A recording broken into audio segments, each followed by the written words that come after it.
Hello, I am Dr. Jonita Shabazz, the English Coordinator for Suffolk Public Schools, and today I will be reading from Ways to Make Sunshine by Renee Watson, Chapter 19, titled Ways to Make Sunshine. You think they'll cancel the parade? Amanda asked. Commercial said rain or shine, I tell her. Amanda and Zoe are at my house because Mom and Dad are taking us to the Grand Floral Parade. It's Rose Festival month and there are all kinds of celebrations happening. Every year we go to the parade, bringing our folding chairs and reserving our spot where everything kicks off, at the Memorial Coliseum. We pack peanut butter and jelly sandwiches and fruit and chips and water, and Dad brings his binoculars so we see every detail of the floats up close. Every single year, my voice gets hoarse because I yell and cheer so loud. But this year, I don't think we're going. It is raining. Well, it's not raining. It's storming, actually. And none of us want to sit under a crying sky. I go into the kitchen where Mom is unpacking our picnic basket and say, "But Mom, can't we buy tickets to sit inside the Coliseum where the parade begins?" Ray blurts out, "We don't have money for that, Ryan. You know that."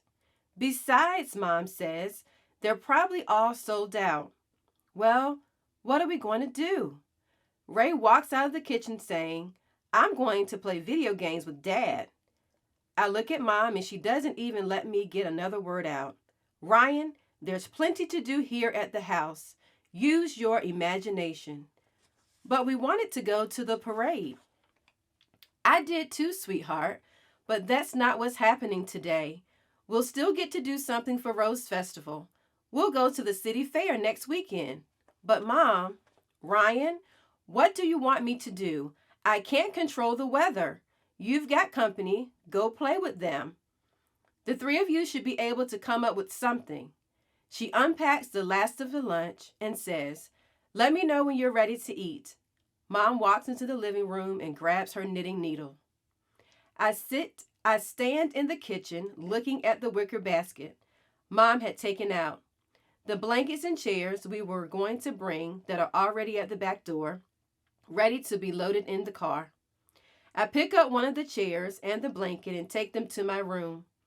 I pass Mom on the way. She doesn't even look up from her yarn. When I get to my room, I say to Amanda, "If we can't go to the parade, let's have one here." I set the chair up against the wall. "Come on, help me with the other stuff." "Zoe, you stay here and get the audience ready." I point to my bin of teddy bears and Barbie dolls. "Set them up in the chair and along the rest of the wall, okay?" "Okay," Zoe says. She jumps off my bed and gets to work. Amanda and I go back into the kitchen.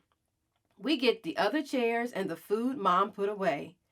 I stuff it in the basket, not as neat as she would, but I get it to fit. We walk back to my room, passing Mom again. This time she looks up. "What are you girls doing?" "Using our imaginations like you told us to," I say. Mom gives me a serious look. "I don't want you to make a mess in there." "I won't, I promise." When we get back to my room, Zoe has set all the bears and dolls against the wall. "What else?" she asks. "Well, next we need to make some sunshine." Zoe looks confused, and Amanda says, "How are we going to do that?" I go to my desk and take out the pack of construction paper I have. It has every color of the rainbow over and over in a pattern: red, orange, yellow, green, blue, indigo, violet, red, orange, yellow, green, blue, indigo, violet.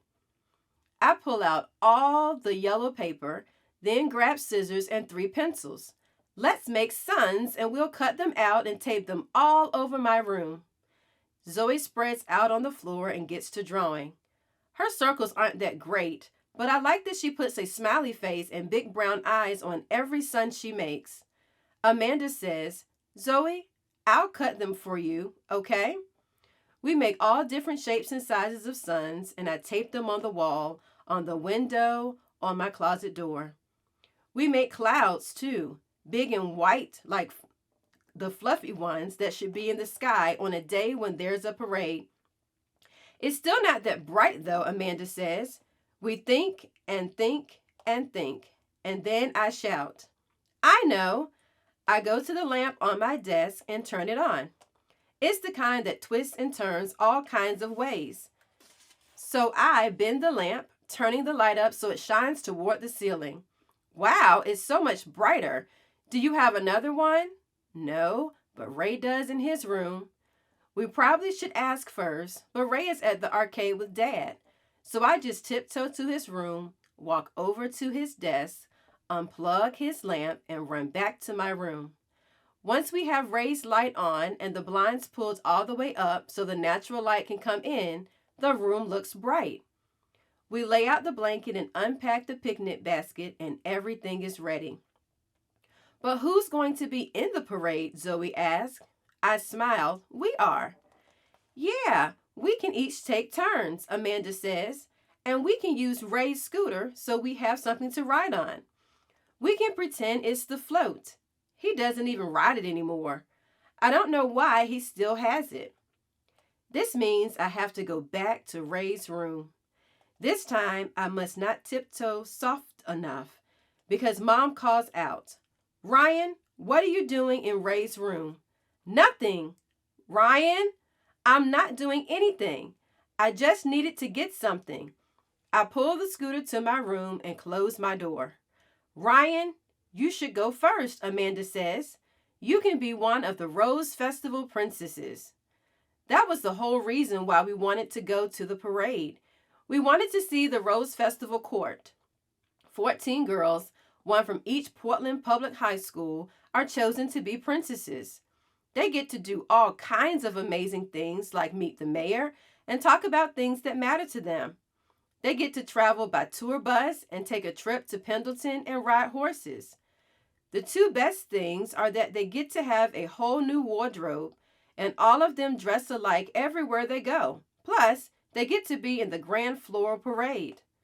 All 14 of them waving from the float that snails by with most of Portland camped out on sidewalks just to see them. I wanted to wave at the princess from Jefferson High School. That's the high school I'll be going to one day. Mom's brother and sister and even her mom and dad went there, so me and Ray are going too. Maybe I'll be a princess one day and I'll get to tell the mayor how we should start a program that feeds the hungry, how we should cook gourmet meals for them, food that's healthy and so good everyone will want to eat it, not just starving people, because everyone deserves to have something in their bellies other than not that hot soup and rock-hard bread. Okay, well, I have to go get dressed, I tell Amanda. I go into the closet and pull out the dress I wore on Easter, plus the tin, and take one of the hairpins out. I pull my hair up and try to get it to look fancy. Once I am all ready, Amanda plays music from her iPad. We blast it as loud as I think Mom will allow, and I put one foot on Ray's scooter and ride around my room slowly, waving like the girls who ride the floats do, elbow bent, wrist stiff, and turning side to side. Amanda and Zoe cheer. I go around the room twice. It's kind of hard because the bed is in the way, so I can't do a complete circle, but still it's fun and it makes me wonder how it must feel in real life. When I get back to where I started, Amanda says, my turn, and she transforms herself into a girl who dances ahead of the marching band. I'm a drum major, she says. She uses my ruler as her baton. I give her my whistle, the one from one of those vending machines that have the big silver claw that picks up a prize, or what Dad calls more junk. Amanda blows and blows and lifts her knees high, and when one of her favorite songs comes on, she starts dancing for real, not pretend. And Zoe starts dancing too, so I join them and we are laughing and singing to the music. When the song is over, Zoe says, look, it's not raining anymore. Look what we did. She thinks we made the rain stop. At first, I start to explain that we didn't, but instead of disagreeing with her, I just sing along to the next song and keep dancing. I have finished chapter 19, Ways to Make Sunshine. Stay tuned for the next chapter.